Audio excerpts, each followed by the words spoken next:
Boa noite a todos. Iniciando mais um encontro. Vamos fazer o nosso movimento inicial.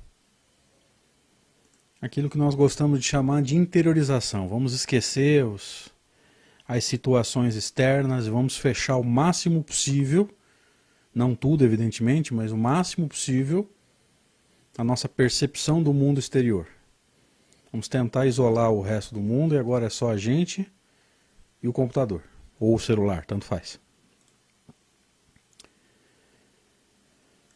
Procure respirar profundamente, sentir a paz que nos envolve.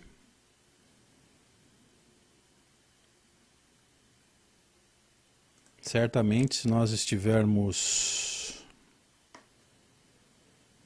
buscando o entendimento para melhorar a nossa prática e para melhorar a nossa moralidade, os espíritos amigos estarão conosco. Na nossa prece nós aproveitamos para literalmente evocá-los, pedir assistência espiritual para o nosso apaziguamento e para o nosso entendimento. Caso alguém sinta qualquer forma de desconforto, talvez advinda do plano espiritual, controle-se. Lembre-se, você não vai controlar o irmãozinho se for um necessitado desencarnado. Você vai controlar a si mesmo. E é hora de agradecer, gente. Mais uma semana que vai chegando ao fim.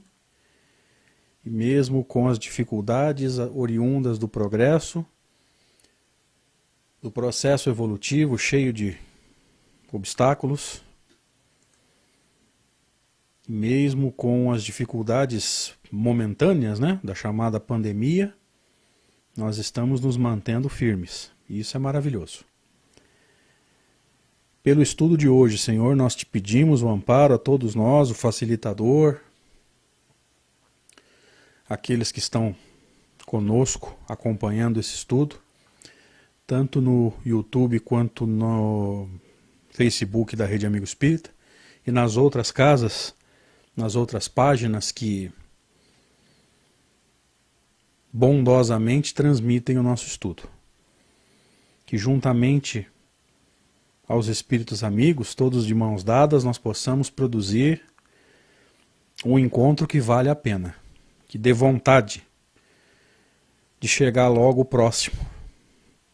E é nessa expectativa, Senhor, de gratidão imensa, que nós pedimos permissão para iniciar o encontro de hoje. Que assim seja.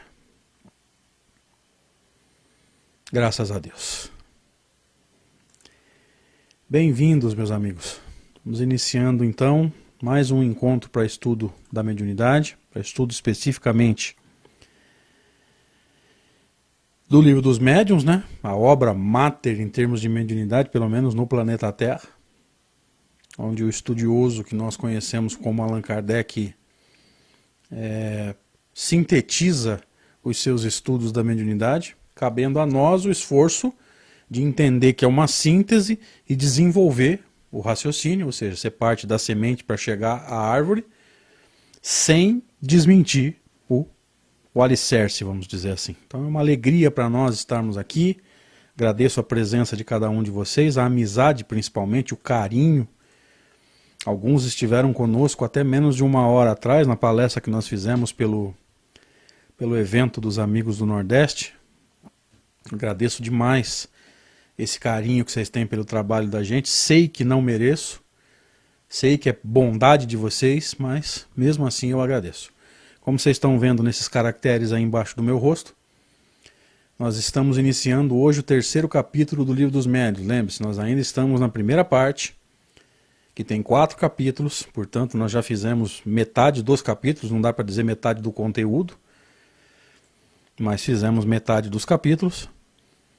E vamos entrar na segunda metade. Lembrando que a primeira parte do Livro dos Médiuns, esses 4 capítulos, eles têm o fundamento de toda a ciência espírita. No primeiro capítulo, o que nós vimos? Estudamos, Kardec batendo de frente, argumentando com os materialistas, argumentando a favor da existência do espírito, sobrevivência à morte física, morte do corpo, conservação da individualidade, possibilidade de comunicar-se com o plano físico. No capítulo anterior, nós vimos Kardec rebatendo o argumento daqueles que não acreditam na possibilidade do espírito se comunicar com o plano físico. E como nós dissemos, é um alicerce que vai se desenvolver no capítulo 4 dos sistemas. Aí a gente vai ver, vamos dizer, a expansão do raciocínio no capítulo 2, a gente vai ver no capítulo 4. Nós até brincamos, né? Quem é que estava... A Vânia também estava com a gente até agora há pouco.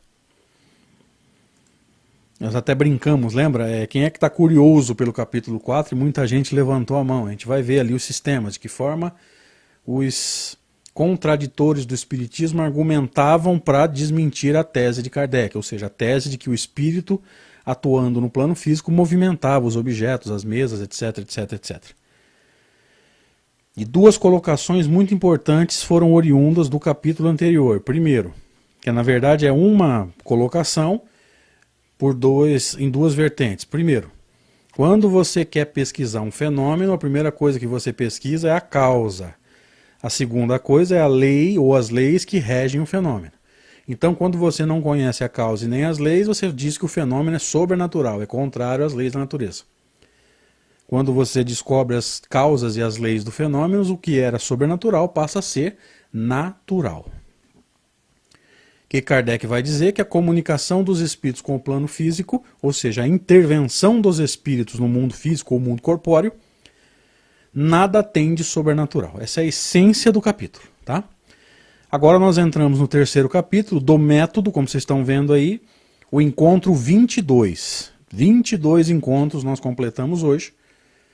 O primeiro para estudar o terceiro capítulo, chamado do método, que Kardec vai falar sobre como fazer prosélitos.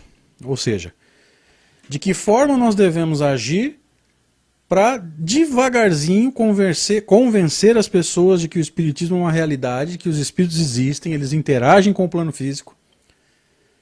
Uma filtragem bem feita do fenômeno mostra claramente a independência da resposta do espírito com relação ao método, ao pensamento do médium, o pensamento do ambiente, vamos dizer assim. Então, de que forma agir para tornar um incrédulo, ou seja, aquele que não crê, um crédulo, ou aquele que crê. Se você quiser usar um termo mais fácil, um crente. Tá? Essa é a essência do capítulo que nós estamos iniciando na noite de hoje. Nós pedimos aos espíritos amigos que nos amparem nessa jornada. Como vocês estão vendo na tela, os slides, primeira parte, as noções preliminares, capítulo 3 do método. Vamos ver juntos aqui. Deixa eu... Opa, era isso que eu tinha medo. Espera aí, calma aí. Sempre falta algum ajustezinho, gente. Me desculpem, por favor. Isso. Então, voltando aqui.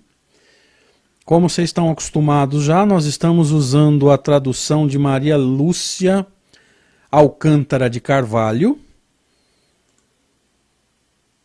pela edição do Centro Espírita Leon Denis, do Rio de Janeiro, que nós encontramos, como vocês estão cansados de saber, e quem acompanha desde o Reconstruindo Paradigmas sabe que eu uso sempre, dentro do possível, né, sempre a mesma tradução, todas elas encontradas gratuitamente na Kardecpedia. Você pode entrar nesse site que eu estou te mostrando aí, kardecpedia.com, ou pode baixar no seu celular o aplicativo Kardecpedia para você ter todos esses livros gratuitos, para você baixar em PDF, ou para você consultar, né, na barra de buscas lá, você joga um termo qualquer e o aplicativo ou o site vai te dar todas as vezes em que essa palavra aparece em todas as obras de Kardec, com textos relacionados, que eu acho um recurso fabuloso. Tudo para você pesquisar as obras de Kardec e ter lá plenas condições de estudo, inclusive, deixa eu só dar uma acertadinha na câmera. Isso, não está cortando o nome do Livro dos Médiuns, está ótimo. inclusive com roteiros de estudo, sugestões de ordens de livros, enfim. A Kardecpedia é um recurso interessantíssimo que a gente não está muito interessado, infelizmente, né? Alguns usam, mas muita gente, quando a gente vai fazer palestra, agora nem tanto por causa da pandemia, mas quando a gente ia fazer palestra e perguntava, né, quem conhece a Kardecpedia, seja o aplicativo ou o site, muito pouca gente levantava a mão. E isso é lamentável, né? Porque é a velha tendência que nós temos, infelizmente, de querer espiritismo sem Allan Kardec.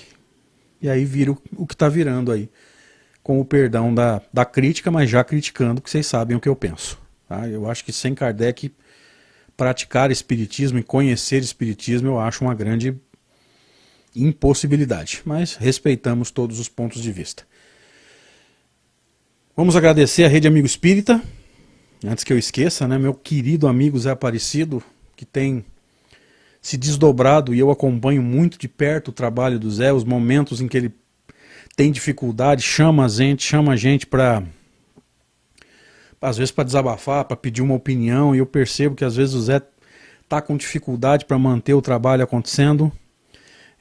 Então nós rogamos aos espíritos amigos que amparem o Zé Aparecido nessa jornada, para que ele continue realizando o seu trabalho com toda a vontade, com todo o amor que a gente sabe que ele tem por esse trabalho de divulgação da Rede Amigo Espírita. Tá? Queríamos agradecer também todas as páginas do Facebook que transmitem esse estudo.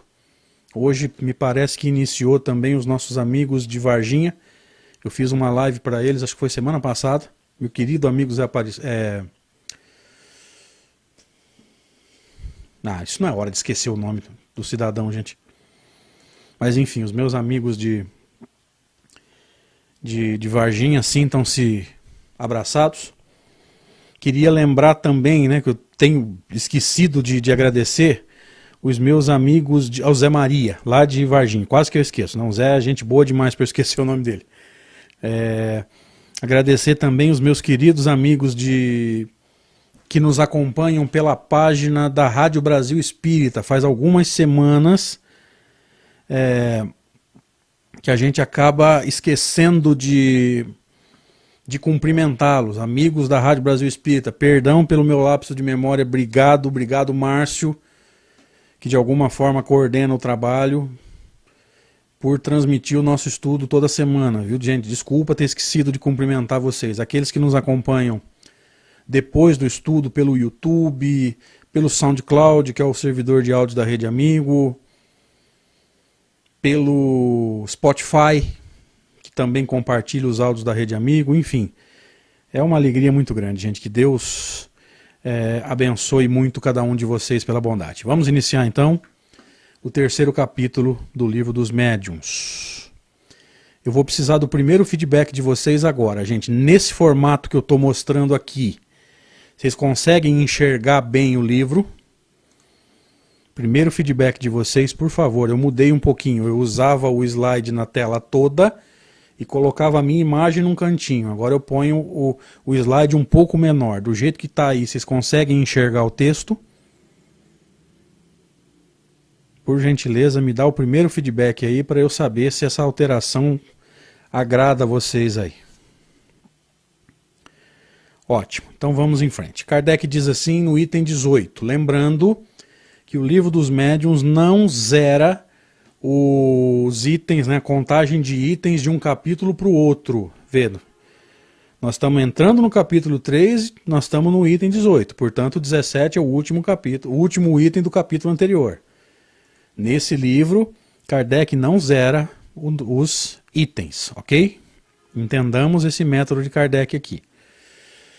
O desejo muito natural e louvável de qualquer adepto, desejo que nunca seria demais encorajar, é o de fazer prosélitos. Olha, Kardec não tinha nada contra o proselitismo, diga-se de passagem. Particularmente, eu também não tenho nada contra o proselitismo, o que às vezes me deixa preocupado é de que forma nós estamos agindo para fazer prosélitos. Eu acho o proselitismo uma coisa muito natural. Eu tenho um pé atrás com algumas coisas que acontecem. Tá? Não é que eu seja contra o proselitismo. O que acontece aí? Às vezes a gente fala assim, a doutrina espírita é maravilhosa, ela estimula a transformação moral, e a nossa transformação está mais devagar que uma tartaruga diabética? Ou então a gente está muito mais preocupado em encher casa espírita do que propriamente em ter qualidade doutrinária nas atividades. É isso que me assusta. Então veja que a nossa ação ela precisa ser coordenada. Eu só posso dizer que a doutrina espírita é maravilhosa se ela estiver me estimulando a dar um passo à frente na direção do progresso. Eu só posso dizer que a doutrina espírita é maravilhosa porque ela é. Agora não esquece, quando eu levo uma pessoa para a casa espírita, Portal de Luz aqui em Severínia, ou quando vocês vêm pro nosso estudo aqui, a gente vai estudar a doutrina espírita, mas quem está explicando a doutrina não é o próprio Kardec, quem está explicando é movimento espírita, é um espírito altamente imperfeito. Então o meu problema não é com o proselitismo. Muitas vezes eu me coloquei contra o proselitismo, né? Agora eu preciso me explicar melhor e pensar, né? Até para que eu possa me posicionar corretamente. O meu problema não é com o proselitismo, o meu problema é com a maneira que nós estamos usando para fazer proselitismo. A gente está preocupado em encher casa espírita, e às vezes os estudos não acompanham, né? A qualidade do estudo não acompanha a quantidade de pessoas.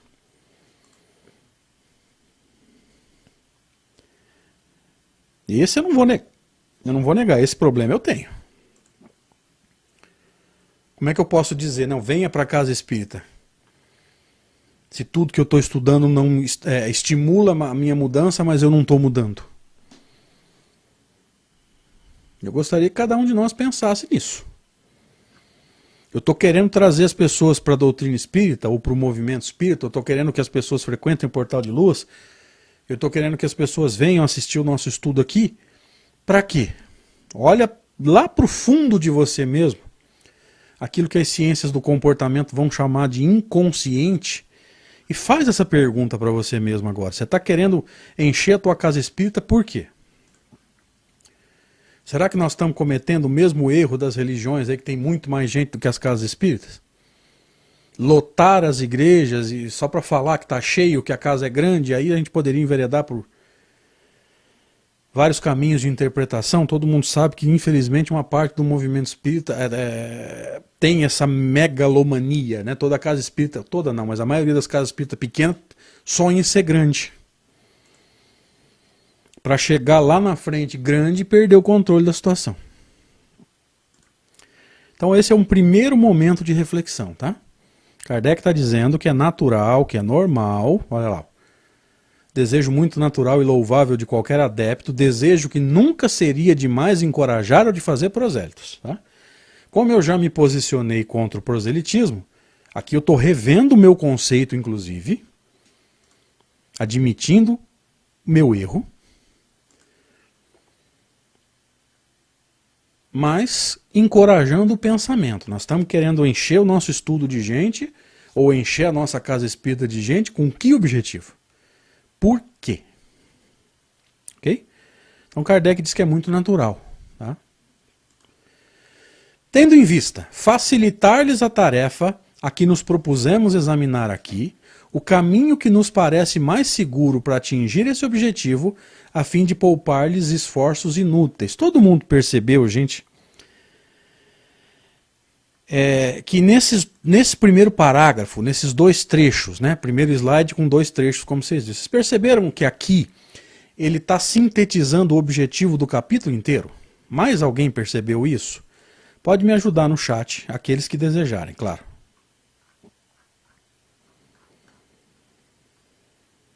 Esses dois parágrafos, eles estão sintetizando o objetivo do capítulo. É natural fazer prosélitos. O que ele vai fazer? Tendo em vista facilitar a tarefa, é que nos propusemos a examinar aqui o caminho que parece mais seguro. Então ele está deixando claro qual é o objetivo do capítulo. Ele vai nos explicar qual o caminho mais seguro para você fazer prosélitos. Agora eu vou dar uma adiantada no conteúdo, perguntando aqui para os amigos. Vamos ver se alguém vai lembrar o que eu falei. Por que esse capítulo, ou um capítulo sobre proselitismo, proselitismo não apenas no sentido de trazer as pessoas para a doutrina espírita, mas convencê-las da veracidade da doutrina. Por que um capítulo sobre isso e sobre o ensino da doutrina espírita está no livro dos médiuns? Isso aqui não é um livro para se estudar a fenomenologia, o método de Kardec?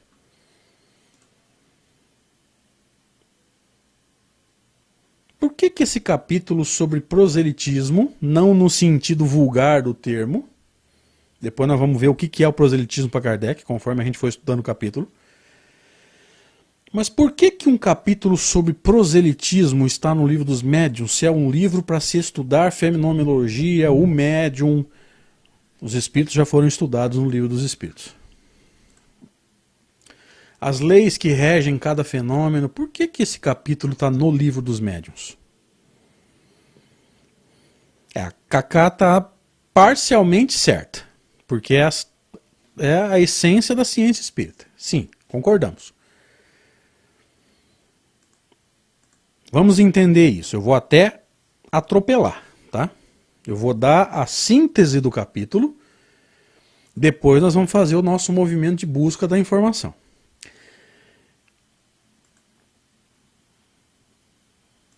Vamos entender isso, tá? Eu demorei um pouquinho porque eu estava olhando o chat. No primeiro slide, vou colocar de novo. No primeiro slide, Kardec não está dizendo que o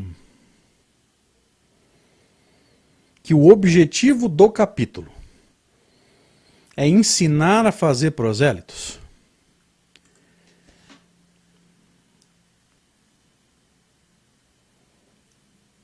Agora vamos entender isso. Quantas vezes nós usamos as reuniões mediúnicas para fazer prosélitos? Quantas vezes nós usamos... Deixa eu tirar o meu nome daqui. Quantas vezes nós usamos mediunidade? Andréia Mena Barreto também está próxima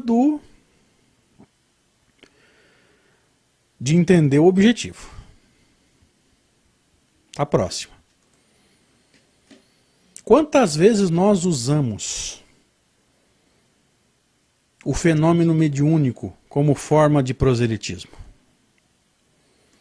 Você sabe o que ele vai dizer nesse capítulo para não fazer isso? Estou adiantando. Tá? Estou adiantando. Vou te dar a essência do capítulo, depois a gente vai estudar trecho a trecho para chegar a essa conclusão. Ele vai dizer para não fazer isso.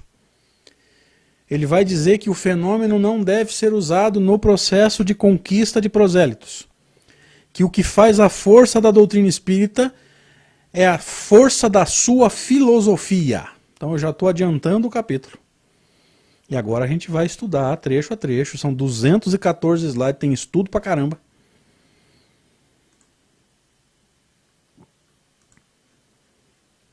A gente vai estudar trecho a trecho para chegar a essa conclusão. Combinado? Vamos ver isso. Diz Allan Kardec: dissemos que o Espiritismo é toda uma ciência, toda uma filosofia. Aquele que quiser seriamente conhecê-lo deve, portanto, como primeira condição, presta atenção nisso, eu devia ter grifado e esqueci, sujeitar-se a um estudo sério e convencer-se de que ele não pode, como qualquer outra ciência, ser aprendido brincando.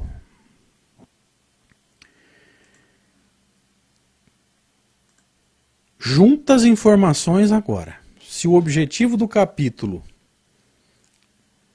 é fazer prosélitos, interpreta isso aqui para mim agora. Dissemos que o Espiritismo é toda uma ciência, toda uma filosofia. Aquele que quiser seriamente conhecê-lo, Deve, portanto, como primeira condição, sujeitar-se a um estudo sério e convencer-se de que ele não pode, como qualquer outra ciência, ser aprendido brincando. Vamos juntar as informações. Se o espiritismo não pode ser aprendido brincando, e a essência do capítulo é como fazer prosélitos, junta as informações agora. Quem é que deve transmitir a doutrina espírita? Quem é que deve ser, entre aspas, um professor de doutrina espírita? Aquele que estuda com seriedade. Se a gente se mete a falar de doutrina sem um conhecimento profundo e um estudo metódico, nós estamos sendo irresponsáveis. Ó, eu estou juntando as informações. Primeiro slide lá, um parágrafo, né, dividido em duas partes. Objetivo do capítulo: como fazer prosélitos. Logo no primeiro slide, no primeiro trecho do segundo slide, ele vai falar da seriedade do estudo. Interpreta usando os dois trechos. Aquele que tem a tarefa de transmitir espiritismo, de ensinar espiritismo, e aqui eu deixo a palavra professor no sentido relativo, porque se você for olhar mesmo, né, ninguém conhece tanto de espiritismo assim. Então, sempre no sentido relativo.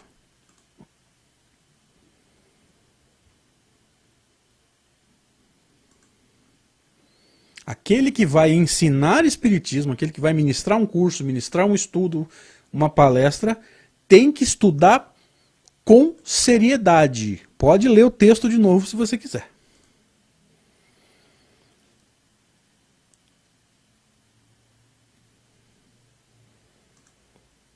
Vocês estão vendo a seriedade disso, gente? Quando a gente se mete a falar à torto e à direito, sem fundamento, sem... né, na empolgação, não que a gente não possa, vamos entender isso. Pelo menos eu vou dar uma opinião, não deixa de ser uma opinião. Uma coisa é você ser chamado aí de última hora para fazer uma palestra porque o palestrante faltou. Então você está lá na casa espírita, você vai, entre aspas, quebrar um galho. Olhe de novo quebrar o galho entre aspas, tá? Procure se apegar sempre na ideia, não nos termos. Outra coisa é você tornar-se um palestrante, ou seja, uma sequência de palestras, pegar gosto pelo trabalho, se propor a estar se deslocando pelas casas. Às vezes você mora numa cidade maior e você não precisa pegar a estrada, mas a cidade é grande, tem várias casas. Às vezes você tem que pegar a estrada. Outra coisa é você pegar gosto pelo trabalho e ficar improvisando pro resto da vida.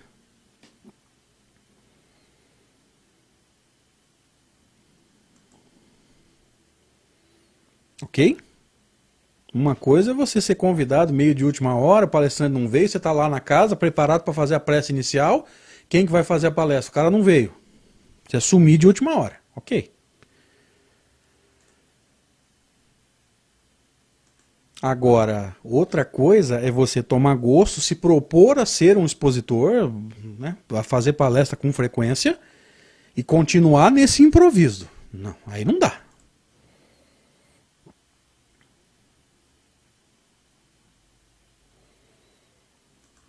Ok? E ele prossegue. Ó.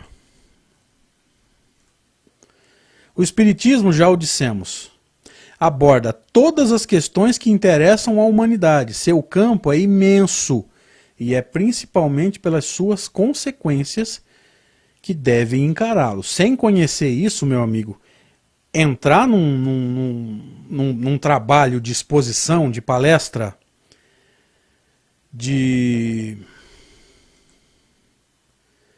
dirigir um grupo de estudo, realizar um estudo, como a gente tem tentado aí da melhor forma que a gente pode, é irresponsabilidade.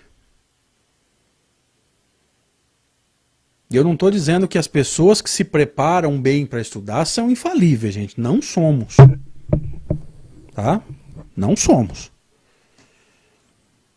Mas qual o objetivo da preparação? Diminuir o risco de falha. Acho que é fácil de entender isso, né? diminuir ao máximo o risco de falar uma bobagem, interpretar errado. E aí não estou falando só do palestrante, tá, gente? Às vezes você dirige um grupo de estudo na casa espírita, às vezes você dirige uma reunião mediúnica, às vezes você dirige um estudo online. E eu acredito que com essa pandemia, pós-pandemia, eu acho que o número de estudos online, né, de lives, vai ser bem maior do que era antes da pandemia. Antes da pandemia, a gente tinha estudo online, quer dizer, a Rede Amigo tinha um monte. Mas tem um monte de site que não fazia. Hoje todo mundo faz live. Tá? Enquanto a gente fazia o estudo lá no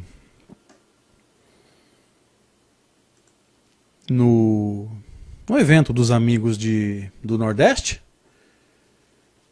tinha no mínimo outras 2 lives acontecendo pela Rede Amigo. Fora o que não é da Rede Amigo.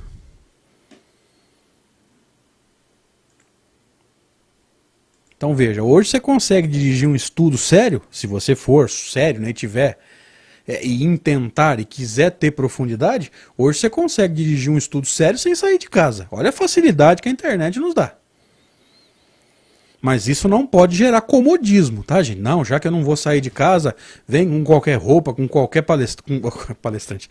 Eu vi a Rita de Cássia usar a palavra palestrante aqui, embananei tudo. Vou com qualquer roupa, vou de qualquer jeito, ou falar qualquer coisa. Não.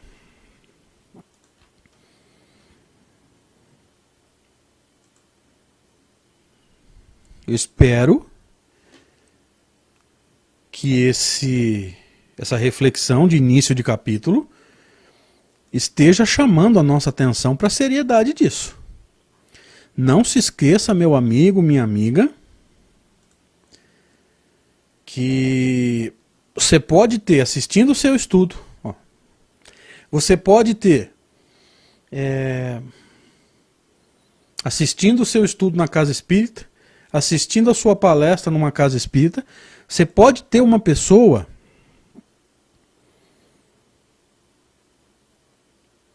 que não sabe nada de doutrina espírita, que está indo à casa espírita ou assistindo uma live espírita pela primeira vez.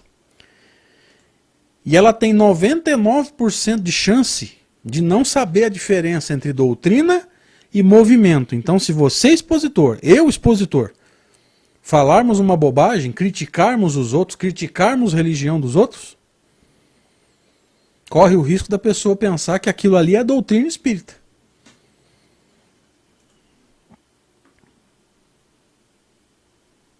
Olha só. Você quer ver um exemplo claro? Uma vez eu conversava isso com um amigo, William Jacob. Ele é aqui de Uberlândia, grande amigo, um grande expositor. Aqui em Rio Preto. O Júlio Carvalho esteve aqui, médium, né? E com muita frequência a equipe dele nos convida para visitá-los quando ele vem para a região, ou mesmo lá em Pratinha, né, para palestrar na psicografia. E teve um fim de semana que tinha psicografia no sábado e no domingo. No sábado quem fazia a palestra era o William Jacob. Desculpem, gente. E no domingo era eu. Então no sábado o William falou, normalmente, no domingo fui eu. Sentado conversando com o William, conversávamos sobre um ponto importante, gente. O palestrante espírita, o expositor espírita que fala, que faz a palestra, que faz um estudo, uma reflexão, numa psicografia, tem uma responsabilidade imensa. Muita gente que ali está não é espírita. Uma minoria vai por curiosidade, a grande maioria vai porque está despedaçado querendo notícia de alguém.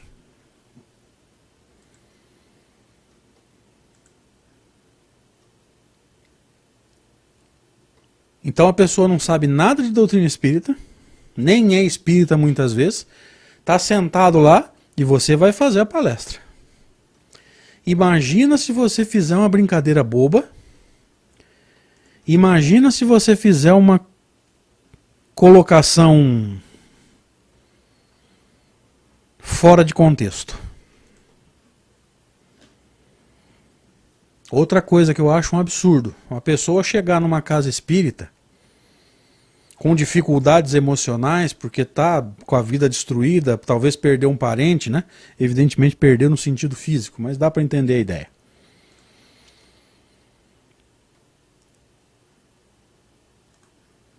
E a gente lá falando sobre coisas que não interessam para ninguém. Talvez interessem assim, num estudo da mediunidade, por exemplo, perispírito. Gente, para palestra pública, perispírito não tem um grande objetivo. Me perdoem se você não concorda. Perispírito é importantíssimo para o médium. O médium tem que entender o que é um perispírito.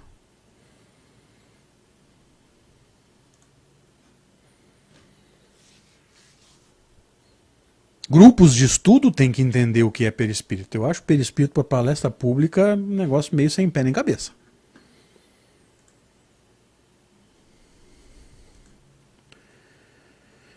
Então tudo isso a gente pegou para comentar o quê?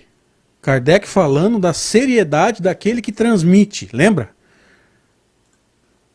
Se você é alguém que transmite doutrina espírita, que ensina doutrina espírita, sempre deixando claro, ensinar no sentido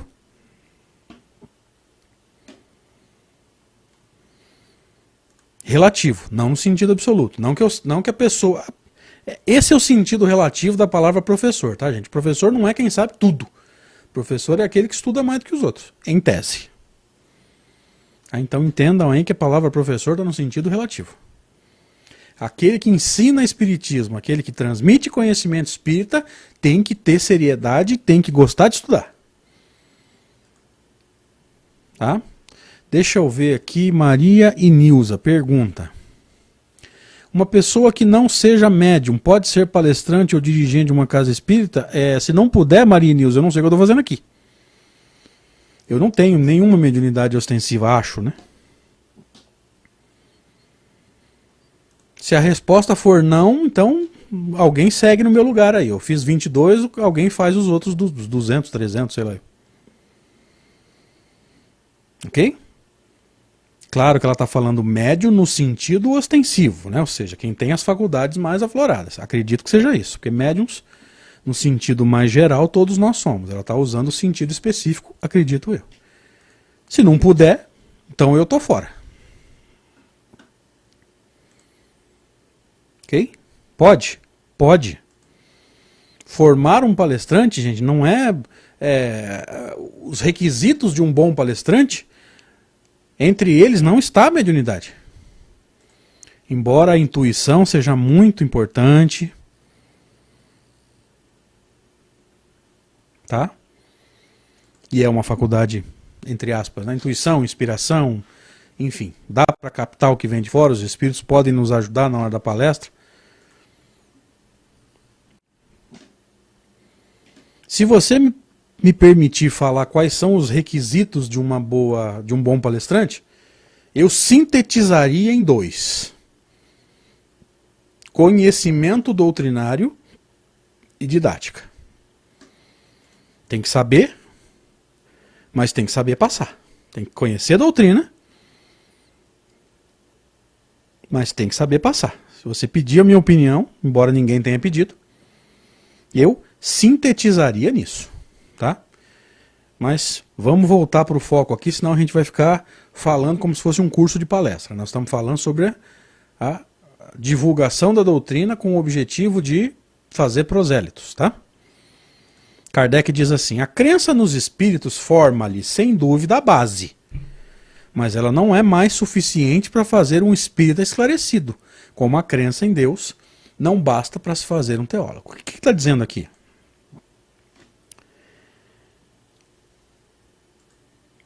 Você provar para uma pessoa que os espíritos existem, ou seja, a partir desse momento ela acredita nos espíritos. Isso faz dela um espírita esclarecido? Não. Por quê? Porque todo espiritualista acredita que nós não somos apenas matéria. Eu espero que agora todo mundo esteja entendendo. Olha o Léo dizendo aqui, André não tem mediunidade, mas tem moral. Rapaz, você não me conhece. Fala isso não, moço. Senão teu nariz vai crescer, filho. Léo, eu agradeço o carinho, cara, mas não dá.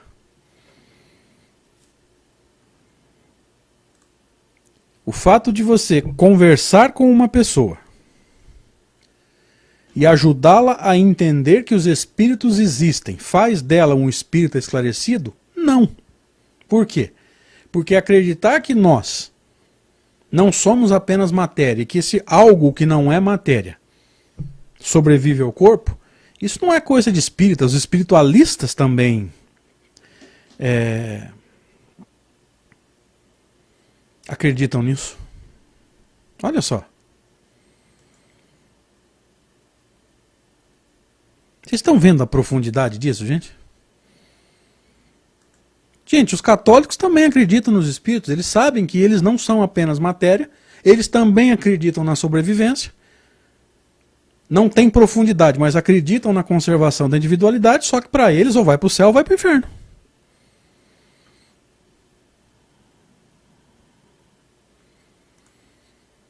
Ó. Então veja, acreditar que existem os espíritos, ou em nós, ou fora de nós, ou seja, né, a alma encarnada, ou o plano espiritual, não forma um espírita, desculpem, esclarecido. Doutrina espírita não é só isso, ela não é só crença na existência do espírito. Espero que isso esteja bem claro. E eu espero que vocês estejam entendendo também o quanto é importante ter estudado lá atrás, lembra? E eu fui repetitivo, eu sei disso. A existência em nós de alguma coisa que não é matéria. Sobrevivência e morte do corpo, conservação da individualidade. Vocês estão percebendo o quanto que é importante a gente ter profundidade no primeiro capítulo? E esses conceitos que eu citei agora estão sendo relembrados, vamos dizer assim, nesse ponto? Se você não entende lá atrás, você chega aqui agora, boiando. Ok? Então, da mesma forma que simplesmente acreditar em Deus não basta para você formar um bom teólogo, apenas acreditar na existência dos espíritos não forma um espírita esclarecido. Os espiritualistas, todos, acreditam na existência dos espíritos. Ok? Uns acreditam céu, inferno, outros acreditam que eles vão dormir até o juízo final, mas todos acreditam que resta alguma coisa depois da morte. Pelo menos a grande maioria, né?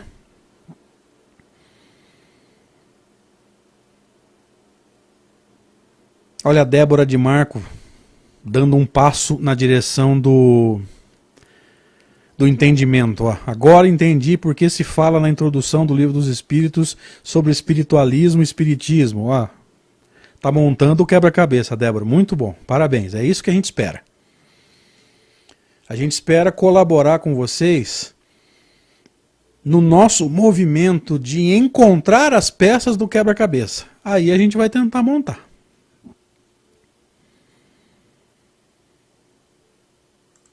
Nossa intenção sempre foi essa, desde quando nós começamos o Reconstruindo Paradigmas. O Estudando a Mediunidade lá em 2013 é outra história, porque é óbvio que em 5 anos e meio de estudo a gente amadureceu, né? Mas desde quando a gente começou o Reconstruindo Paradigmas, que nossa intenção sempre foi essa. Vamos encontrar as peças do quebra-cabeça que estão espalhadas nos textos de Kardec. Aí a gente vai tentando montar. A nossa amiga Débora de Marco acabou de deixar claro que ela conseguiu juntar algumas peças. Ó. Que maravilha, a gente fica muito feliz. Ok? Mais um trechinho. Kardec nos dizendo assim: vejamos, pois, de que maneira convém proceder nesse ensino para conduzir com segurança a convicção. Gente, se você esqueceu tudo que eu falei até agora, dá um print nesse slide. Vou sair da frente. Se você esqueceu tudo que eu falei até agora, dá um print e dá uma ênfase, vamos dizer assim, no segundo parágrafo. Vejamos, pois, de que maneira convém proceder nesse ensino. O que é o ensino?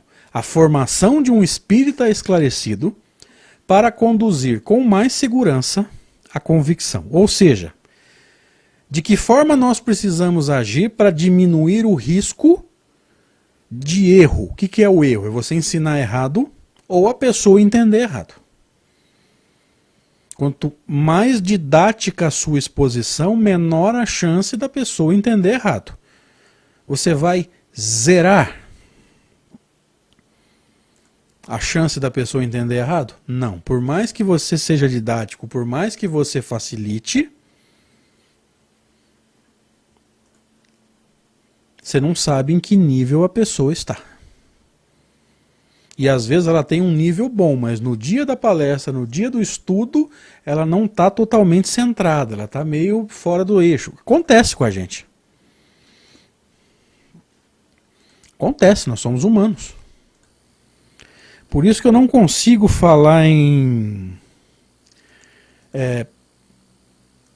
processo ensino-aprendizagem com segurança aqui. Por quê?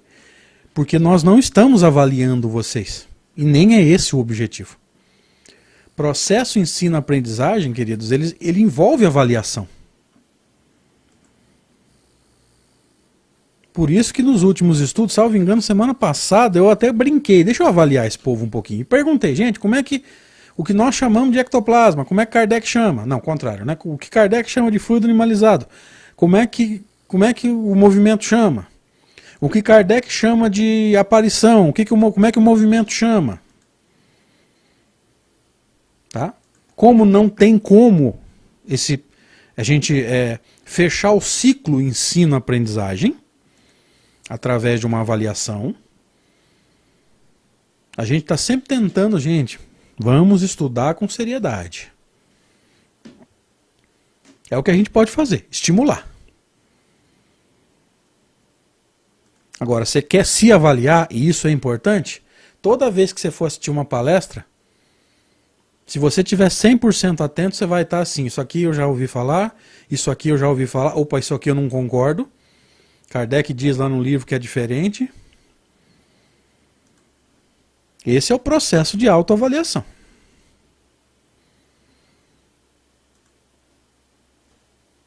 É o quanto daquilo que já está sendo falado você já sabe, já pensou. E pensou tanto que você já se dá o direito de concordar ou discordar. No sentido relativo. Claro que eu posso discordar, eu posso estar errado. Esse é um processo de autoavaliação importante. E se todos nós fizéssemos isso, talvez um movimento de amadurecimento dos expositores espíritas acontecesse. Por quê? Porque se nós avaliássemos as exposições, né, as palestras espíritas, com certeza os dirigentes de casa espírita se veriam na obrigação de filtrar um pouco melhor os expositores que são chamados para fazer palestra. E aquele que vai perdendo, né, que vai diminuindo o número de convites, ele vai ser convidado a rever. Opa, tem alguma coisa acontecendo aí e as pessoas não estão me chamando mais. O que está acontecendo?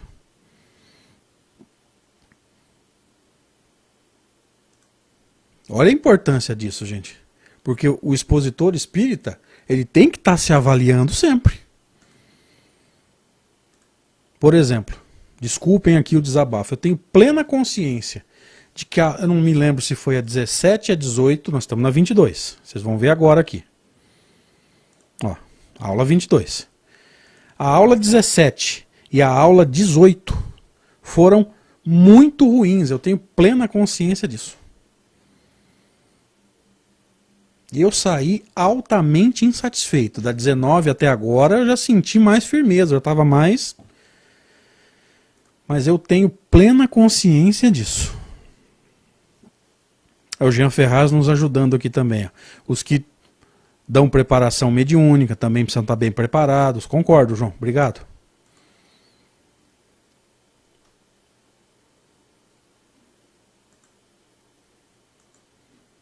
Olha a importância disso, gente. Da gente estar se avaliando. Você como aprendiz, a gente como expositor. Não como sabe tudo. Mas a reavaliação,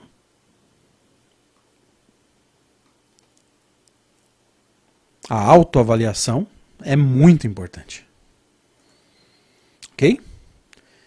Então vamos dar prosseguimento aqui ao processo. Kardec dizendo assim: que os adeptos não fiquem espantados com essa palavra, ensino, porque o povo arrepia.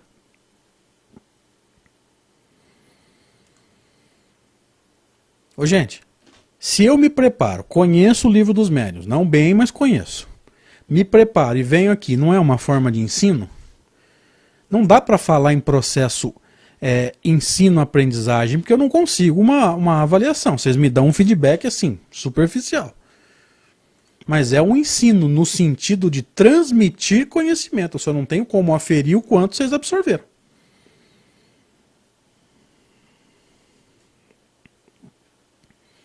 Tá clara a ideia? Gente, me ajuda aí, por favor. Dá um feedback para mim, por gentileza. A palavra ensino aqui, vocês estão vendo na tela, ela está sendo aplicada no sentido de transmissão de informações. Infelizmente, o feedback é superficial. Não tem como ser diferente, não tem como aplicar prova em vocês. E nem é esse o objetivo também, vamos deixar isso claro, tá? Deixa eu só ver uma coisa, gente. Deu uma acertadinha aqui na... Tem que mexer na câmera. Aí, ótimo.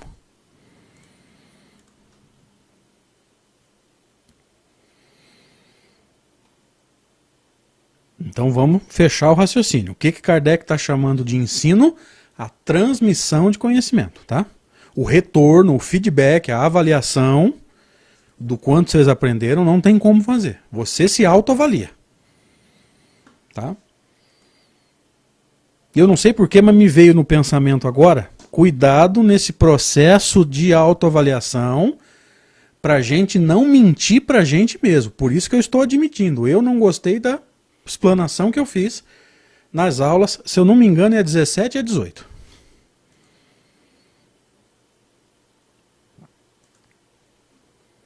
Talvez eu não precisasse admitir aqui para todo mundo, mas eu tenho esse hábito, gente. Eu prefiro jogar limpo. Vocês são amigos para mim, são mais do que pessoas que simplesmente vêm ao estudo. Para mim, vocês são grandes amigos já. Tem gente que está nos acompanhando desde do estudando a mediunidade, cara. Eu tenho que jogar limpo com vocês. Eu acho isso uma... Olha que pergunta extraordinária. Luiz Carlos Moreira da Costa. Os centros espíritas têm um diretor de doutrina? A minoria, Luiz Carlos, infelizmente. Mas ao mesmo tempo eu pensaria com você agora. Deixa eu só desligar aqui, gente. Eu pensaria com vocês aqui agora, em cima do que o Luiz Carlos perguntou. Será que nós temos gente preparada para ser diretor de doutrina? Porque não adianta você botar um diretor de doutrina só por colocar. Não, o estatuto do centro exige um diretor de doutrina. Aí você vai colocar lá qualquer um, e ele vai, no entusiasmo, mostrar serviço e faz caca.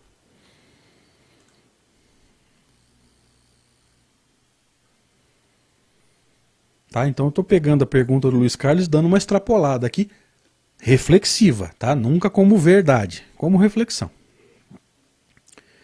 São pouquíssimas, pelo menos, as casas que eu conheço, sempre deixando claro que o contexto que eu conheço talvez não reflita o todo. Né?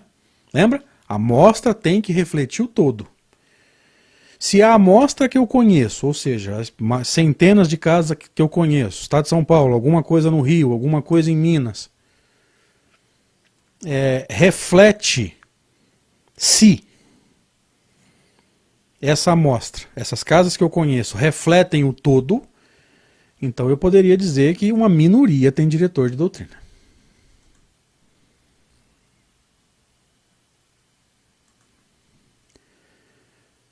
Agora, a amostra que eu conheço talvez não reflita o todo. De repente a maioria tem e eu tô, né? A minha amostra está contaminada, vamos dizer assim. Enfim. Mas acho que é uma minoria. E pego essa reflexão para complementar, né? Será que nós encontraríamos pessoas preparadas para ser diretor de doutrina? Ou será que a gente teria que colocar um entusiasta? Que não são pessoas mal intencionadas, mas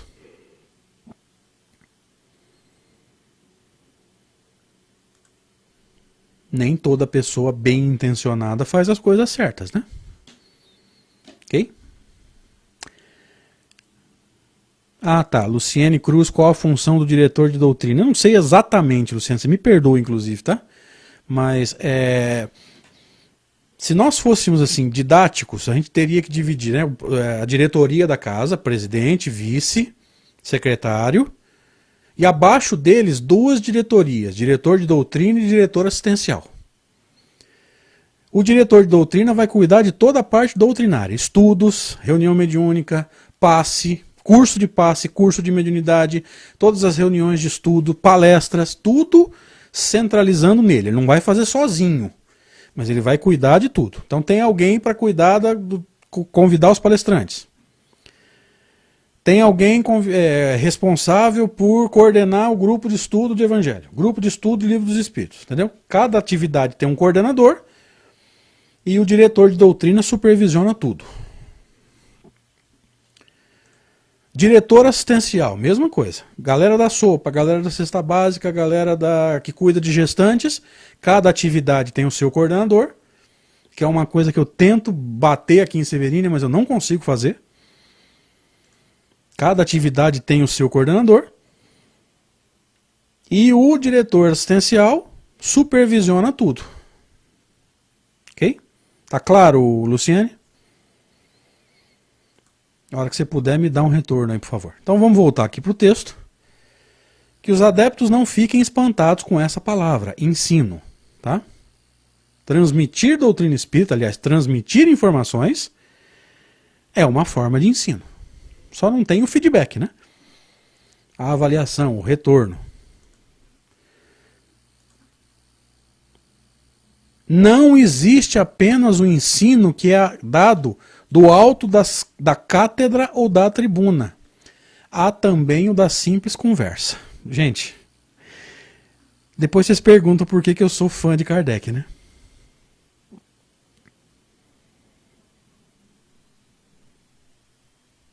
Olha só. Eu posso ensinar doutrina espírita de forma muito mais eficiente sentado debaixo de uma árvore batendo papo com uma pessoa. Como eu comentei agora há pouco, na palestra que nós fizemos das 8 às 9 mais ou menos, para os amigos de um evento lá no Nordeste. Às vezes, uma postagem no Facebook chama atenção mais do que uma palestra. Às vezes você tem 50 pessoas sentadas ouvindo uma palestra, 30 delas só estão preocupadas com o passe.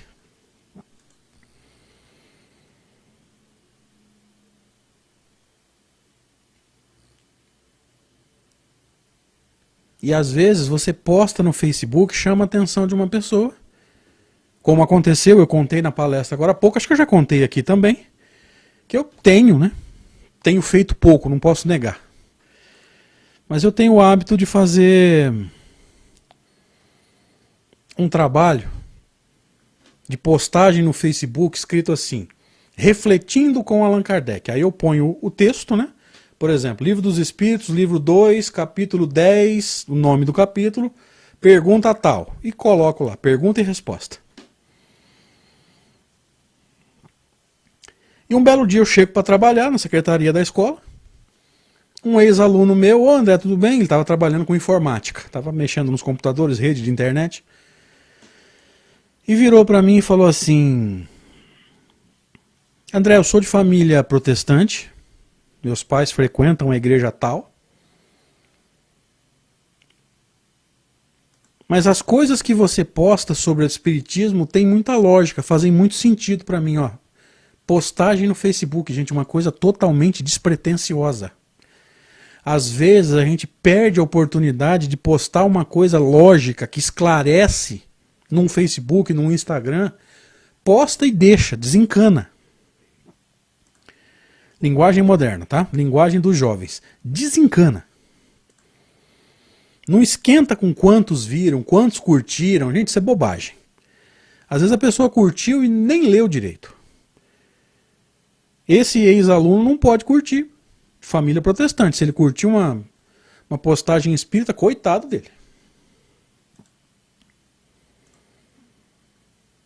Mas ele encontrou lógica no que eu postava. Eu não posso deixar de contar essa história com todo o respeito à religião, à família e ao próprio rapaz.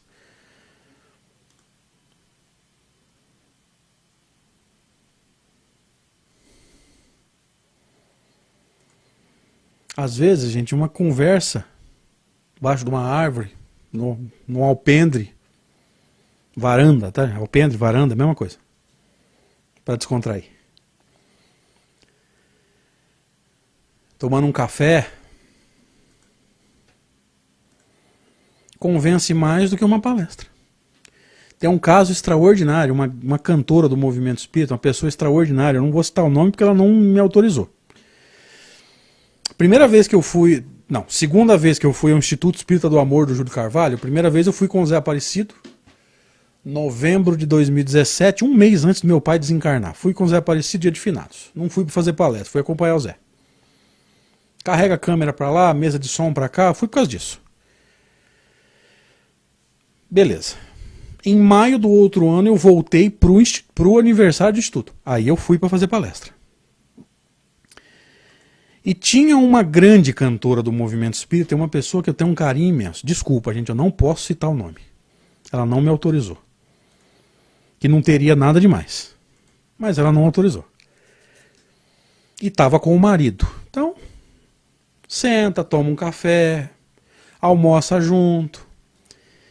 E eu com essa maneira minha, que alguns aqui já conhecem, de estar focado em Kardec e tentar expor de uma forma lógica.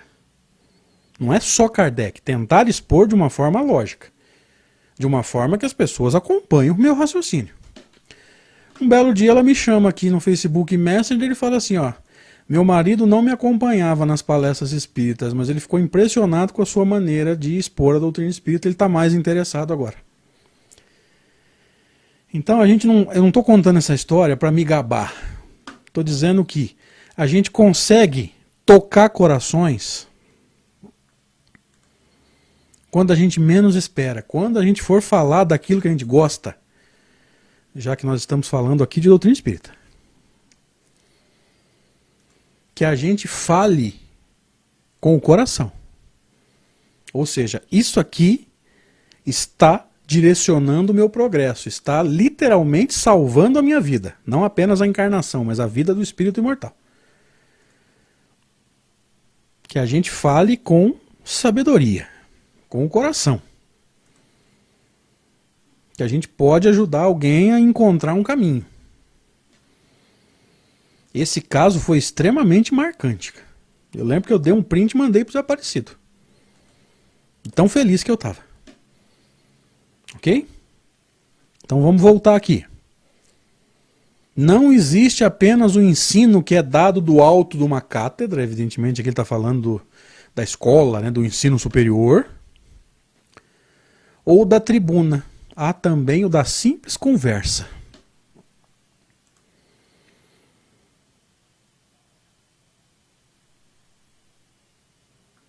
É como se alguém te chamasse e falasse assim, ó, por que você acredita no Espiritismo? O Espiritismo te convenceu por quê? Qual a essência do Espiritismo? Você tem que saber responder, se você quiser colaborar para fazer essa pessoa, não digo tornar-se espírita, mas mudar de opinião. Às vezes ele tem arrepio de doutrina, né? Ou ele vai começar a ver com outros olhos. Já é um passo. Vamos em frente. Gente, já é 11h05. Nem me toquei. Vamos encerrar o slide, vai. Tá tão agradável hoje que passou. Qualquer pessoa que procura convencer uma outra, seja através das explicações, seja através das experiências, ensina. Gente, presta atenção nessa frase. Mais uma vez eu vou sair da frente e se você quiser printar, fica à vontade.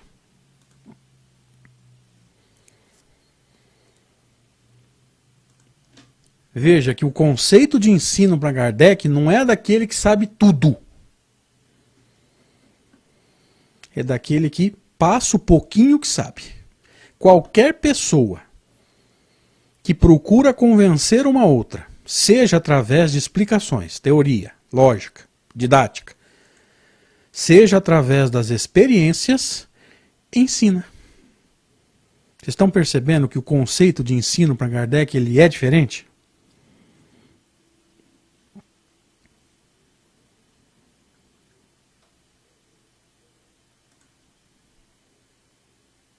Aquilo que você sabe, que você se preparou bem, você tem o direito de ensinar.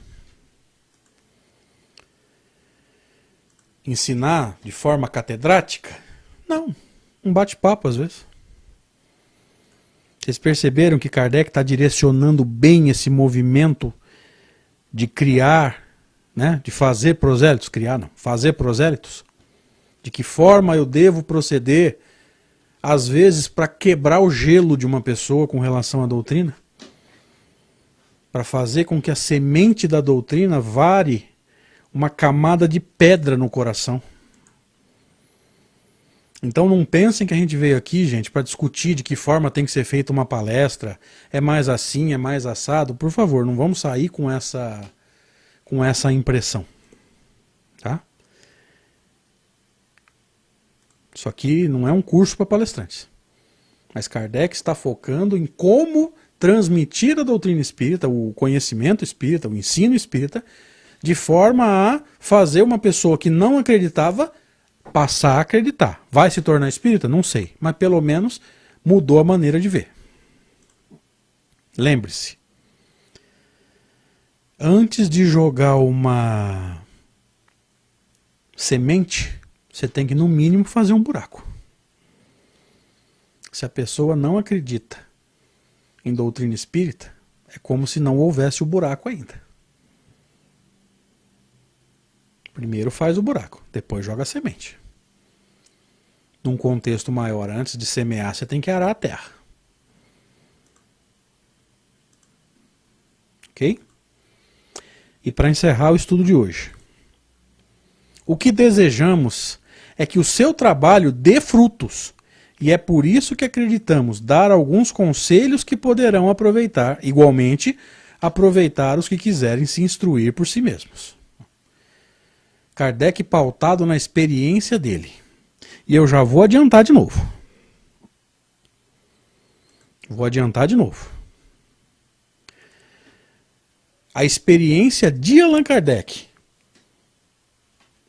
com reunião mediúnica para proselitismo não foi bem sucedida. Muita gente viu reunião mediúnica dirigida por Allan Kardec e não ficou.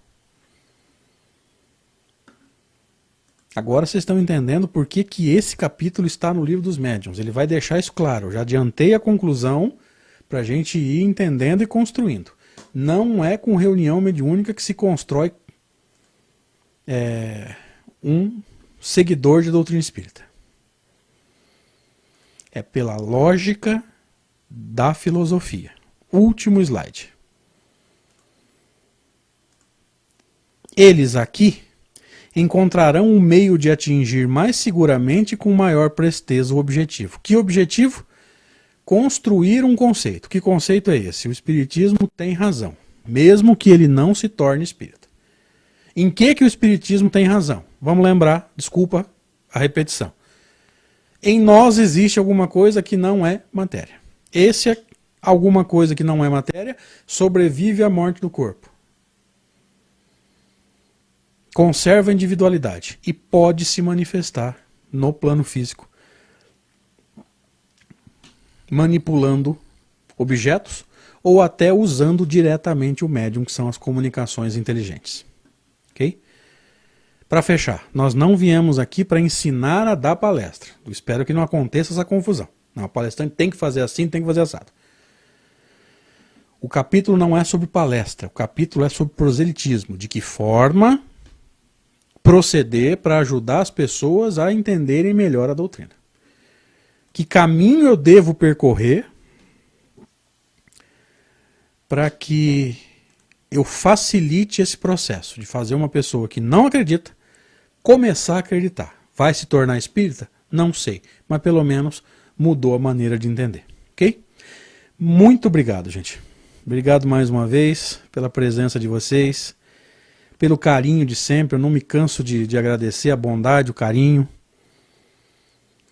Obrigado, Rede Amigo Espírita, pela oportunidade mais uma vez. Deus abençoe o nosso fim de semana. Gente, amanhã tem live, se alguém quiser e se interessar em estar com a gente. Para os amigos de Ribeirão Preto, para Use de Ribeirão, eu vou postar amanhã o link. E domingo tem live também pelo canal da Use Barretos. Tudo pelo YouTube desses canais, né? Desses órgãos que não são a Rede Amigo, tá? A Rede Amigo vai estar ocupada, pelo menos amanhã, com esse evento dos amigos do Nordeste, tá? Obrigado, gente. Fiquem com Deus. Bom fim de semana. Sábado e domingo cheio de paz, reflexão, descanso e aprimoramento. Ok? Deus abençoe. Até mais. 1 milhão de amigos é o que a Rede Amigo Espírita deseja conquistar em seu canal no YouTube. E você, amigo espírita, pode ajudar.